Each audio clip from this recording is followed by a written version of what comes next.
that it's not as great as Masha, it's not as great as some of all the tanks such as the Grok, but now we're seeing, of course, the Granger being brought right in. So that will complete the entirety of the lineup of EVOS SG. Which one do you favor the most coming into its game 2? Tough to say. It really is tough because there's some great options coming in from RRQ to kind of play around the composition of EVOS SG here. But if I had to say, it really comes down to the supports here, because the supports are going to make a very big difference, especially with the Akai Hurricane Dance. He's going to be looking for those big engages. The Baxia as well as the Kaja, that's a tough combination to beat. I'm not going to lie. I'm leaning a little bit, just a little bit towards RRQ, because they have a lot of options to get on top of the Chang'e. And it's really on Oh Dear Bambi to be in a better position in comparison to the supports from RRQ if they want to win this matchup. From my side, I do like the side of EVOS Singapore having a little bit more security hitting into its mid-game. Agreed, as compared to what they drafted back in Game 1. This is definitely a lot better than what we saw. At least they understand now that we need some of all these members to at least soak some damage. So they've got that crossed out on those checkbox. Yes. And now bringing back that Chang'e pick that they did pull out in those grand finals back at MYSG. So this is one of that sort of a pocket pick strat that they do have coming in towards M1. Well, I mean, it was like a pocket pick strat, and then it just became meta. Now everybody is just like, all right, fine, but let's go into game 2. This is between Rex, Regum, Geon against EVOS SG game 2. That's right, and if you haven't got yourself the tickets to MLBB M1 World Championship, it's happening on the weekends here in Asiat Arena, so make sure you guys grab it real quick with the promo codes being provided. Now, we're starting off with a 2 versus 2 over a mid lane. Of course, topside, we're going to see a little bit of that tussle between Tuturu, Ace, as well as Potato. They're already on the prowl, already dealing quite a chunk of damage, but this shouldn't be too much of a problem for them to actually face off with. So, of course, we're seeing a little bit of Revitalize for Liam here. So, what do you feel about Revitalize on Baxia? Great spell. Absolutely great spell. But it also allows Baxia to kind of hold on his own when he goes for an engage and the team isn't able to follow up like exactly on time here. But I think overall, it's pretty smart what both teams did right now.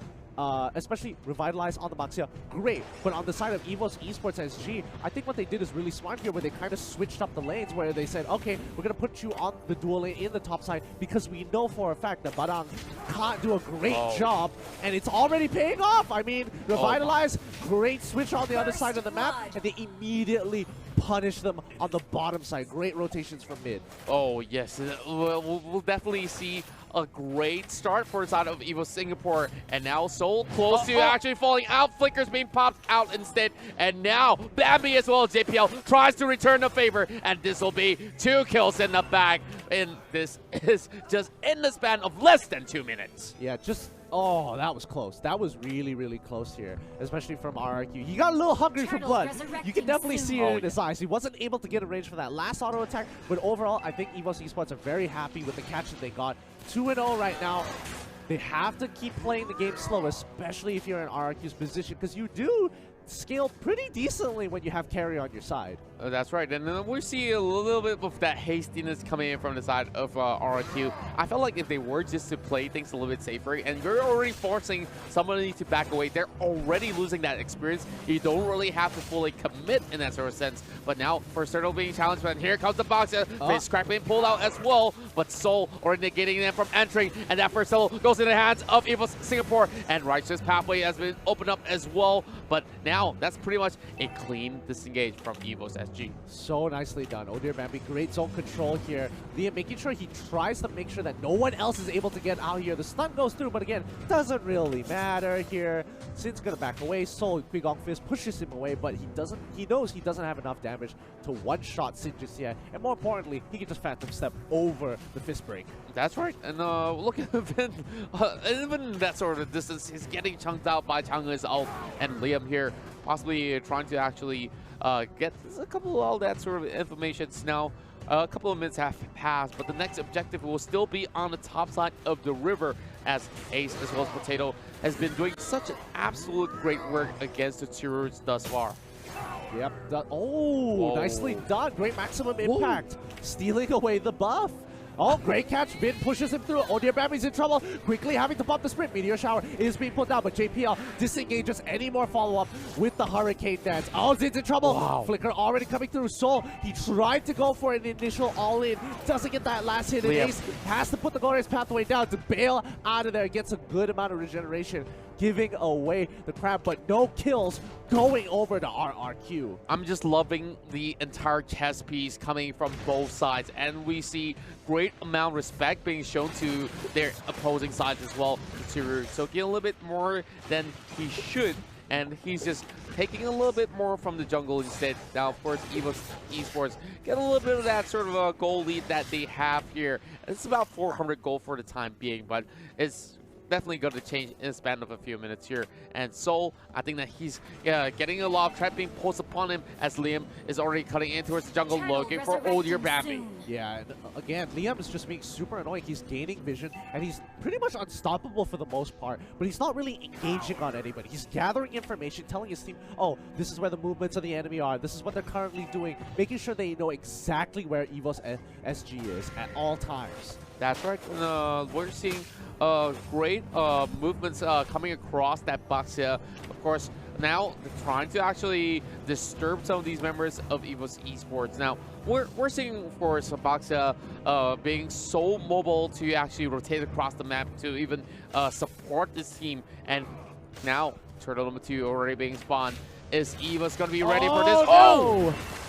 Ooh, locking him down. I mean, the double ultimate was a bit of an overkill, but you know, you want to make sure you secure it. Oh, Potato's in trouble. He gets caught out here, and Liam just ensures his death, cutting off his exits completely, as the rest of EVOS Esports are just a second tad bit behind. That's right, and for members on the top side here, let's have a look into it. It's a quick replay on how they managed to set this one up. And of course, we see Ace here opening up that righteous pathway a little bit way too late to actually join in the party as well. And this turtle, of course, getting pulled back and forth, but no commitments whatsoever until Liam goes in crashing towards the side of JPL, pulls him back with a divine judgment as well. And JPL here still managing to escape with that frog leap as well as Hurricane Dance all intact. Oh, so nicely done. So nicely done. 1,000 pounder just to get the shield as well. I mean, the rest of the team is just kind of holding on their own, and now Soul's in trouble. He has to recall out of there before they collapse on it. I think he should be able to get away here. No issues whatsoever. EVOS Esports controlling the top side, and despite having a two-kill lead, the gold is pretty even. Yes, we see both sides stalling it out for a little bit more, and members of RRQ here, of course, trying to poke as much as they can, trying to force away EVOS SG. In terms of itemization, we've already seen one Bloodlust Axe for the side of Tamas, as we see JPL already locking Sin on the wall, but here comes the follow-on coming a little bit too late though. Soul almost getting a catch, but that Meteor Shower will be able to connect, and my oh my, Odia Bambi gets 1 kill. Yeah, they are going to continue forward as they push through. Vin gets an initial catch, but again, not the priority target. Good disengage. They lock him down with the law and order, but the rest of the team is going to pull back. Oh my goodness me. It's Soul coming in with the Frizz Cracker as well. Almost here now. Jago in the back, and WPL going in with the flicker. But that's a huge blunder that we're seeing here. 3 members are low, but that should not even be made possible. Of course, EVOS Esports still looking for a dive, but there's no minutes going in. So this means that they can take the next best option, which will be the turtle. Yep, great punishment. They're going to wait for the next wave. They have Badong on the side lane, but let's look at the replay here, because it was looking like, oh my goodness, what is going on? And all of a sudden, Oh Dear Bambi comes through. He gets his ultimate again and just completely cuts off the lane. It's like, yeah, I'm not going to let you walk back to your turret. I'm going to chunk you out completely with just the Meteor Shower. Oh my, now we're seeing a little bit more action on the top side as well. Of course, even on the bottom side, we see a little bit of skirmish, and Bambi being left by himself is going to be having JPL to protect him for the time being, but Tsuru is going to catch that Panda out, and Hurricane Dance has been forced out. Bambi instead turns things around. Oh, he's still alive. Tsuru trying to force him all the way back, and Potato here, 1 versus 2, and will fall to the hands of I Am Jago. Yeah, and RRQ are doing something really interesting here because not only are they putting pressure, they're forcing out mistakes out of EVOS SG. They know that Odir Bambi as well, for a fact that JPL can kind of hold their own, but Ace on the other hand, he is struggling to hold the mid lane, especially when you're up against Kimmy, who has more angles in the mid lane compared to the bottom side of the map. Now, of course, I would say that Kimmy here solely scaling in towards the late game here will be something that's going to be pretty much vital for the side of RRQ, because this Kimmy is just going to get stronger and stronger as the game progresses. And heading in towards this minute right here, we're seeing so many of these objectives being leaning over the top side here, as RRQ has absolutely great control. But then again, look at EVOS here, still desperate for a catch, still trying to look for that opportunity, but Liam has been the bane of every sort of team fight that they get into. Yeah, I mean, Liam is basically just spotting out EVOS Esports wherever they are, making sure that they don't have angles, and he's more importantly cutting off rotation paths for EVOS Esports. Like, they have to take such a long detour to get to another lane. They can't just beeline it to the top side of the map or beeline it to the bottom side wherever they want to, because Boxia is just like, no, I'm not going to let you. Yep, not going to be able to actually give any sort of room for them to even pull the trigger. But speaking of pulling the trigger here, great sort of shots have been coming out from IMJuggle, and he hasn't really missed all too much of those maximum charge from the previous game all the way to now as well. Now, EVOS Esports, knowing that the Lord is up, but they're not really going to be fully committing in towards getting themselves in towards danger. Jiapiao also trying to set up a little bit of that sort of a camp, as we see a golden staff have been purchased by the Badang. That's a huge buy. That means he has a lot of damage in store. He just needs an opportunity to get to that backline. I think he should be able to one-shot carry here. Oh, Liam takes quite a bit of damage. Meteor Shower on the opposite side, trying to zone out the two main the two playmakers as well as the carry. Wow. Now, I'm seeing a lot of all these turrets slowly falling off for the side of EVOS SG, and they don't really seem to be responding all too well, but they are sticking as a unit over on the mid side here. And we see Ace being a really vital member to actually keep members of EVOS SG well in life in those team fights. Meteor Shower has been expended, trying to take down Liam. Not really going to be having all too much of the room to actually step further in towards the jungle, as Liam will be forcing them to back away as well. Yeah, and what used to be EVOS Esports having a good lead, RRQ have actually caught back up and surpassed them in gold. And this is kind of surprising, because I would have expected by now EVOS SG would still be in the lead, even if it's by a little bit here. Oh, I would say that it's definitely not too high of a surprise, because they managed to secure the turtles and taking even more objectives than EVOS. So that means even more gold being funneled into the hands of RRQ, but Ace knows what's up. The Lord has been taken down to 50%, and EVOS, if they really want this Lord, they really got to make a move. And now here comes the team fight as well, forcing it on the turret. But Liam in the middle of it all. It won't be. Rice is going to open up. JPL opens up the Hurricane Dash, but will force them away. But Liam somehow is still alive. Bambi forcing out the Meteor Shower as well. But none of these members of RRQ can even be bothered about that, as they take down yet another tower. RRQ is just so smart. Like, Liam is able to tank so much with the Revitalize. He's holding back 4 members from the enemy team. And now they're going to go for another rotation. Oh, they already popped the Meteor Shower. They get the first initial kill, finally getting rid of the Boxer. He doesn't have Revitalize to kind of power through the damage. But now the rest of EVOS Esports, they've lost pretty much all their outer turrets at this point, or leaving top tier 2 still standing. But for the most part, the inhibitors are going to be the next objective, and more importantly, Lord is going to be highly contested.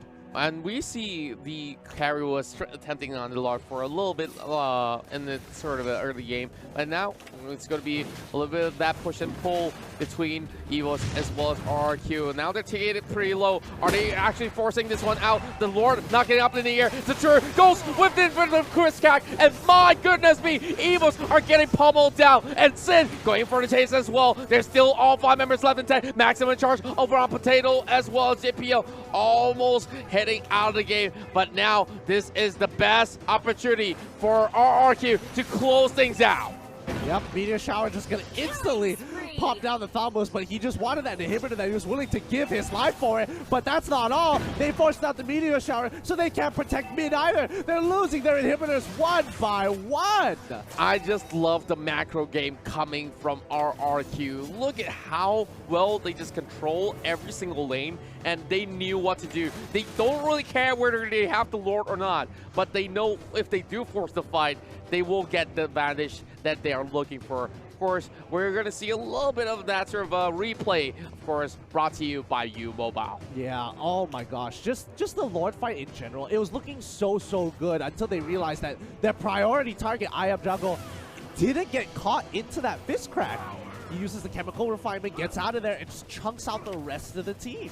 Yeah, it's going to be pretty much difficult for even EVOS to actually come back into the game, only having one tower as well as the Lord already marching in. Bambi being forced to use the Meteor Shower to even take down the health, but RRQ, of course, still needs those minions to come right in. Now, JPL, though he is that tanky archetype, but he's still level 12. He couldn't possibly do all too much, especially when you have too many of these members in the front line with that flicker as well as Divine Judgment, pulling them back as well. That's the first kill, as well as the killing spree for Vin. But now look at Tajur go. Oh, that's a big blow. And instead of getting those kills, they want to secure the game. And game 2 will also be in the hands of RRQ.